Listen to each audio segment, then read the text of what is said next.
Welcome children. आज हम science का प्रैक्टिस पेपर 1 करेंगे 2021-22 का क्लास 10th। इसका आज हम पार्ट 1 करेंगे।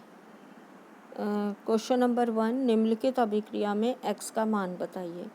यहाँ पर आपको एक रासायनिक अभिक्रिया दी है। जब लेड नाइट्रेट पोटेशियम आयोडाइड से क्रिया करता है तो लेड आयोडाइड और पोटेशियम नाइट्रेट बनाता है। यहाँ पर ये x की वैल्यू आपको बतानी है। तो बैलेंस करने के लिए बच्चों हम यहाँ पर क्या लगाएंगे, x की जगह 2। तो करेक्ट आंसर क्या आ जाएगा आपका A2। क्वेश्चन नंबर 2, दिए गए प्रयोग में गैस x डैश के साथ जलती है। गैस x है। यहाँ पर आपको एक गैस बनती हुई दिखाई गई है जिसका नाम क्या बताया है इन्होंने, x। तो आपको x का नाम बताना है, गैस कौन सी है और ये कैसे जलती है ये बताना है। तो बच्चों यहाँ पर देखिए डाइल्यूट तनु HCl और जिंक लिया गया है। तो जब ये दोनों क्रिया करते हैं तो कौन सी गैस निकलती है, हाइड्रोजन गैस। और कैसे जलती है बच्चों, पॉप साउंड के साथ। तो इन चारों में से आपका करेक्ट आंसर क्या आएगा, आपका करेक्ट आंसर आएगा पॉप ध्वनि हाइड्रोजन। तो हाइड्रोजन गैस बन रही है और पॉप ध्वनि के साथ जल रही है। क्वेश्चन नंबर 3 में आपसे पूछा गया है, आयरन की भाप के साथ लंबे समय तक अभिक्रिया कराने पर निम्न में से कौन से आयरन के ऑक्साइड प्राप्त होंगे। तो जब हम आयरन की भाप के साथ लंबे समय तक क्रिया कराते हैं बच्चों तो क्या बन जाता है, फेरिक ऑक्साइड, फेरोफेरिक ऑक्साइड बनता है और इसका सूत्र होता है Fe3O4। तो आप Fe3O4 पर करेक्ट का निशान लगाएंगे। क्वेश्चन नंबर 4, निम्न में से कौन सा सही संतुलित अभिक्रिया है। ये 4 अभिक्रियाएं आपको दी हैं, आपको क्या बताना है इसमें से सही संतुलित अभिक्रिया कौन सी है।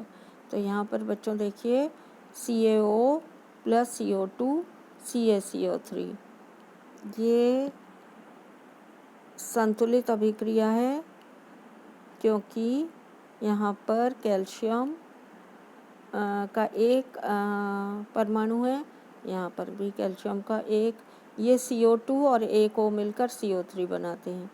तो ये अपने आप में बैलेंस अभिक्रिया है, इसीलिए करेक्ट आंसर क्या होगा, CaO + CO2 CaCO3।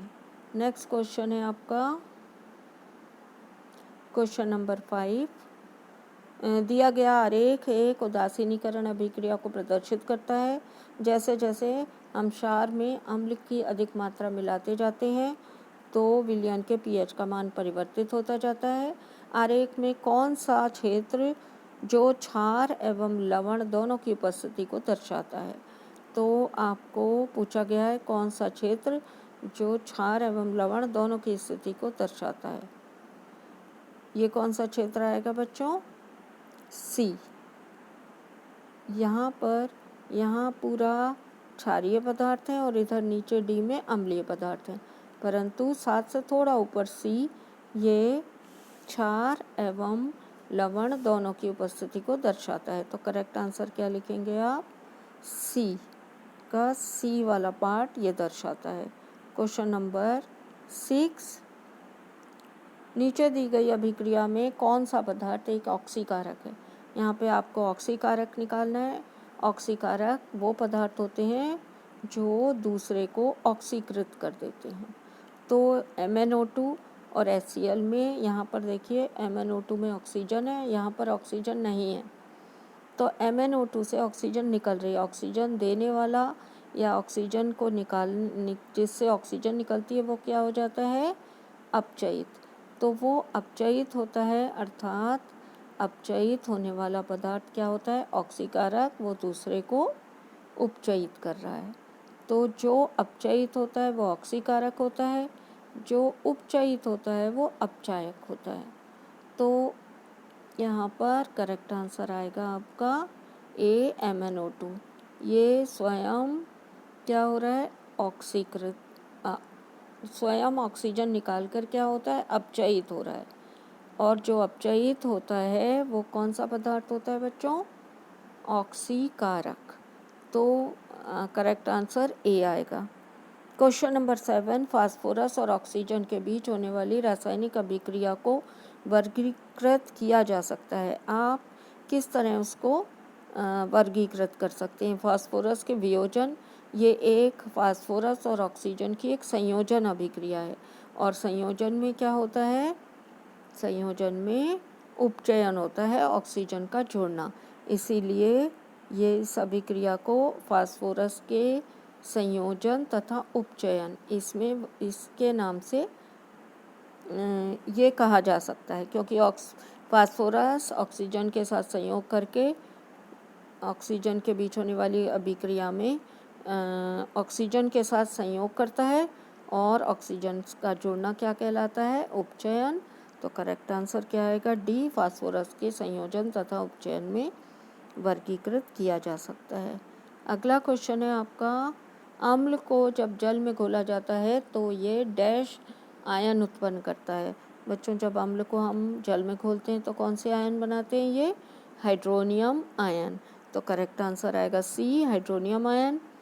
Question number 9, जब अम्ल की कुछ मात्रा को जल में मिलाया जाता है तो निम्नलिखित में से कौन सी प्रक्रिया होगी? तनुकरण, सेकंड उदासीनीकरण, सी हाइड्रोनियम आयन का निर्माण, और चौथी में दिया है लवण का निर्माण। तो आपको इनमें से करेक्ट आंसर छांटना है।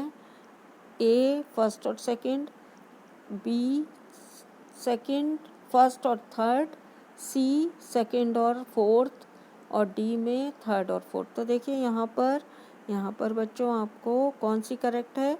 एक तनुकरण हो रहा है, एक हाइड्रोजन। तो फर्स्ट और थर्ड दोनों करेक्ट है यहाँ पर। तो फर्स्ट और थर्ड करेक्ट होने के कारण फर्स्ट और थर्ड पर हम निशान लगाएंगे। तो ये कौन सा ऑप्शन है आपका? ऑप्शन बी, फर्स्ट और थर्ड। क्वेश्चन नंबर 10, आयरन की छड़ पर चढ़ी हुई लाल भूरे रंग की परत इसकी सतह को संक्षारित कर देती है। इसको प्रदर्शित करने हेतु सही संतुलित प्रक्रिया क्या है? जो लोहे पर जंग लगने की प्रक्रिया है आपको वो दर्शानी है। तो लोहे पर जंग लगने के बाद क्या बन जाता है बच्चों? Fe3O4 और हाइड्रोजन गैस निकलती है। तो इसका सही समीकरण है B, 3 thrice Fe plus 4H2O, 3Fe plus 4H2O, Fe3O4 और 4 हाइड्रोजन गैस के अणु बनते हैं।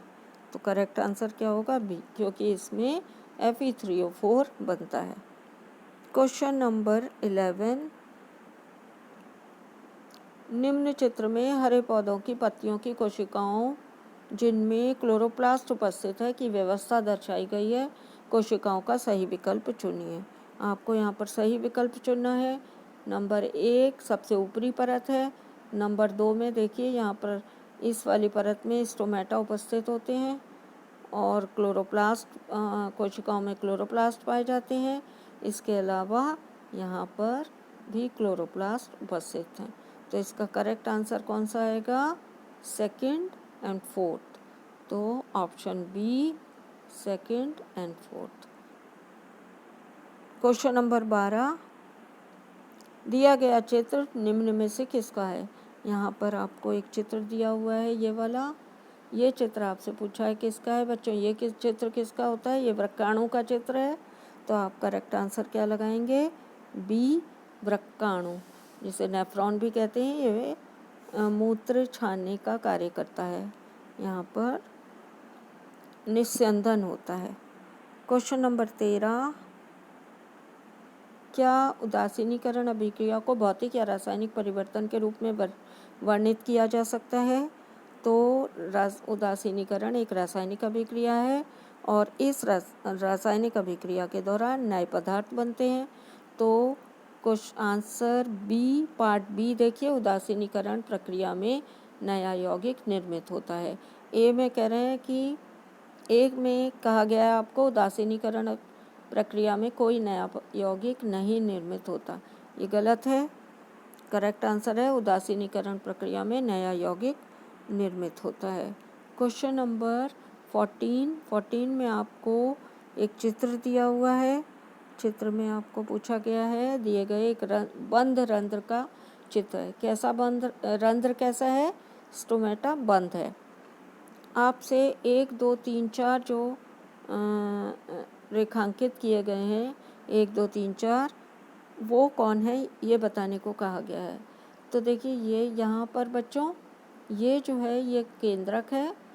ये छोटी छोटी जो निशान हैं ये क्या है? ये छोटे छोटे ये क्लोरोप्लास्ट हैं।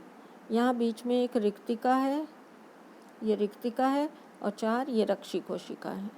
तो इसका करेक्ट आंसर कौन सा आएगा? केंद्रक, क्लोरोप्लास्ट, रिक्तिका और रक्षी कोशिका। Question number 15। क्वेश्चन नंबर 15 में आपसे पूछा गया है किसी धावक में 400 मीटर की दौड़ लगाने के पश्चात लैक्टिक अम्ल का उत्पादन होने लगता है। निम्नलिखित में से कौन सा विकल्प इस प्रक्रिया को सही दर्शाता है? तो लैक्टिक एसिड का जो उत्पादन होता है बच्चों, वो कौन सा होता है? अवायवीय श्वसन में। तो करेक्ट आंसर कौन सा होगा? अवायवीय श्वसन। Question number 16। शिराओं की भित्ति पतली एवं इसमें वाल्व होते हैं। शिराओं की भित्ति कैसी होती है? पतली होती है, और इसमें क्या होते हैं? वाल्व होते हैं। वो किस लिए होते हैं बच्चों? रुधिर को एक दिशा में सुनिश्चित करने के लिए। तो करेक्ट आंसर क्या आएगा? सी, रुधिर के बहाव को एक ही दिशा में सुनिश्चित करने के लिए, ताकि उल्टी दिशा में रुधिर का प्रवाह ना हो। शिराओं की भित्ति पतली एवं इसमें वाल्व होते हैं। Question number 17। निम्न में से कौन सा दर्पण सौर भट्टी में प्रकाश को संकेंद्रित कर ऊष्मा उत्पन्न करने के लिए प्रयोग किया जाता है? तो बच्चों सौर भट्टी में कौन से दर्पण का उपयोग किया जाता है? सौर भट्टी में हमेशा अवतल दर्पण का उपयोग किया जाता है। तो यहाँ पर आप निशान अवतल दर्पण पर लगाएंगे। अवतल दर्पण समांतर आने वाली किरणों को एक बिंदु पर फोकस कर देता है, इसीलिए सौर भट्टी में कौन सा दर्पण प्रयोग किया जाता है? अवतल दर्पण। Question number 18। किसी अवतल दर्पण जिसकी फोकस दूरी 10 सेंटीमीटर के सामने 15 सेंटीमीटर की दूरी पर एक वस्तु रखी है, प्रतिबिंब प्राप्त करने के लिए स्क्रीन को दर्पण से कितनी दूरी पर रखना पड़ेगा?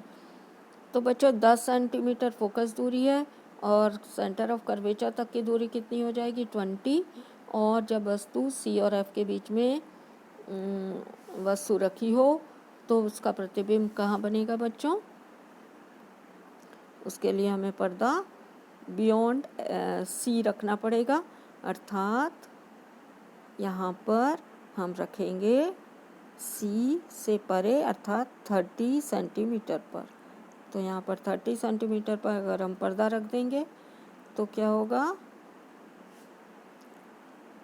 प्रतिबिंब प्राप्त करने के लिए स्क्रीन पर पर्दा हम 30 सेंटीमीटर पर रखेंगे, ताकि हम प्रतिबिंब को प्राप्त कर सकें। जब हम सी और एफ के बीच में बच्चों वस्तु रखते हैं तो सी से परे प्रतिबिंब बनता है। तो सी तक की दूरी 20 सेंटीमीटर हो गई, सी से परे 30 सेंटीमीटर हो गई। Question number 19। लेंस की क्षमता की इकाई क्या होती है? तो आप सभी को पता है लेंस की क्षमता की इकाई डायोप्टर होती है। डायोप्टर पर निशान लगाएंगे। Question number 20। किसी माध्यम का अपवर्तनांक डैश का अनुपात होता है। बच्चों अपवर्तनांक क्या होता है? अपवर्तनांक होता है निर्वात में प्रकाश का वेग और किसका अनुपात? निर्वात में प्रकाश के वेग से माध्यम में प्रकाश के वेग के अनुपात को हम अपवर्तनांक कहते हैं। तो करेक्ट आंसर कौन सा होगा? डी, निर्वात में प्रकाश के वेग से माध्यम में प्रकाश के वेग। माध्यम में प्रकाश के वेग यानी कि C/V होता है ये। तो करेक्ट आंसर आएगा डी।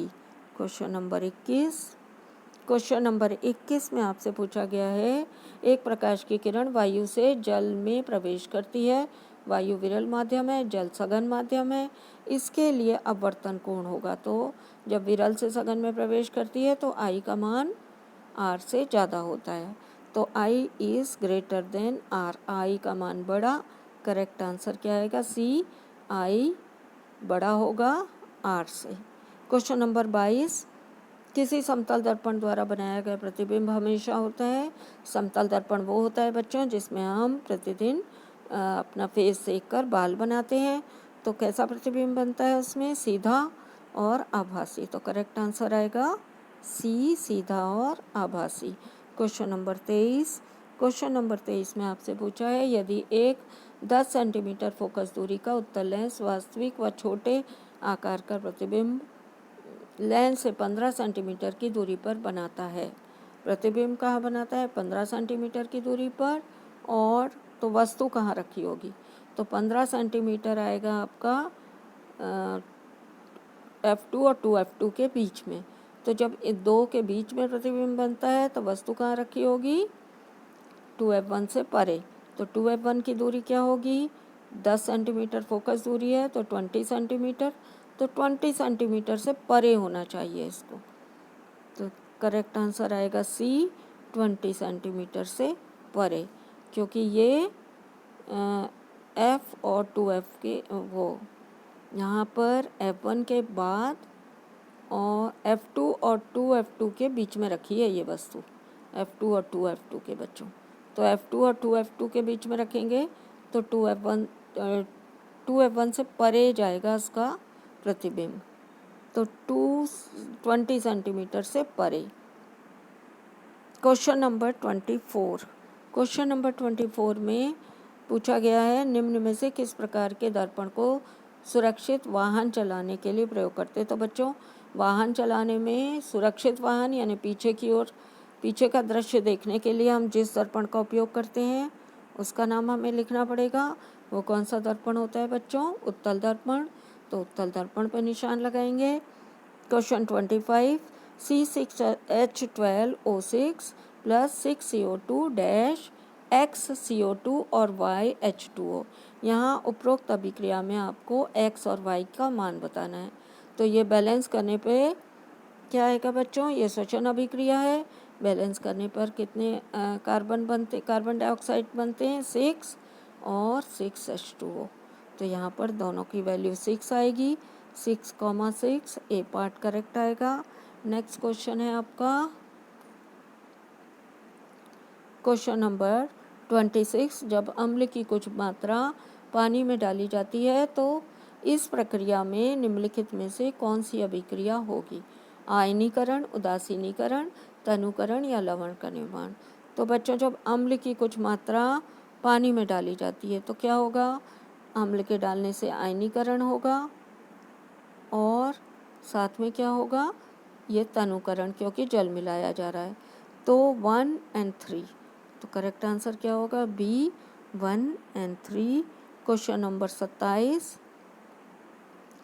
सामान्यतः धातुएं विद्युत की कुचालक होती हैं। निम्न में से कौन सी अधातु विद्युत की सुचालक होती है? अधातु विद्युत की सुचालक होती है ग्रेफाइट। तो आप ग्रेफाइट पर निशान लगाएंगे। Question number 28। एक तत्व ऑक्सीजन के साथ अभिक्रिया कर उच्च गलनांक का यौगिक बनाता है जो जल में घुलनशील है। ये तत्व हो सकता है। ऑक्सीजन के साथ अभिक्रिया करके उच्च गलनांक का यौगिक बनाता है। तो बच्चों, ये दोनों अधातु हैं। आयरन भाप से क्रिया करता है और तत्व ऑक्सीजन से, ये कम रिएक्टिव या कम क्रियाशील तत्व धातु है। तो ये कौन सा तत्व होगा? कैल्शियम। और कैल्शियम ऑक्साइड जो बनता है वो पानी में घुलनशील होता है। Question number 29। क्वेश्चन नंबर 29 में आपसे पूछा गया है, निम्न सारणी में कॉलम 1 और कॉलम 2 से सही मिलान कीजिए। विरंजक चूर्ण। बच्चों, विरंजक चूर्ण कौन सा होता है? विरंजक चूर्ण रासायनिक उद्योगों में ऑक्सीकारक के रूप में कार्य करता है। तो ए का ए सही है। बेकिंग पाउडर कौन सा होता है? Baking powder sodium hydrogen carbonate और दुर्बल खाद्य अम्ल का मिश्रण होता है। तो हमें 2 को सी से मिलाना है। तो हम 2 को सी से मिलाएंगे, ए को ए से मिलाएंगे, 1 को ए से मिलाएंगे और 2 को हमें सी से मिलाना है। और 3 धोने का सोडा क्या होता है? स्थायी कठोरता दूर। तो करेक्ट आंसर आएगा इसका डी, 1 का ए, 2 का सी और 3 का बी। ये इस तरह मिलेगा। विरंजक चूर्ण इससे मिलेगा, ये इससे मिलेगा और ये इससे मिलेगा। Question number 30। क्वेश्चन नंबर 30 में आपसे पूछा है, निम्नलिखित में मैग्नीशियम धातु के बारे में कौन सा कथन सही नहीं है। तो कौन सा कथन सही नहीं है? ऑक्सीजन के साथ अभिक्रिया करने पर चमकती ज्वाला, ये बिल्कुल सही है, चमकती ज्वाला बनाता है मैग्नीशियम। शीतल जल के साथ अभिक्रिया करने पर, बच्चों मैग्नीशियम कभी भी शीतल जल से क्रिया नहीं करता, तो ये सही नहीं है। क्वेश्चन नंबर नेक्स्ट, ये क्वेश्चन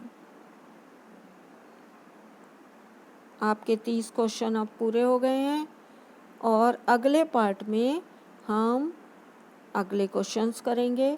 थैंक्स फॉर वॉचिंग।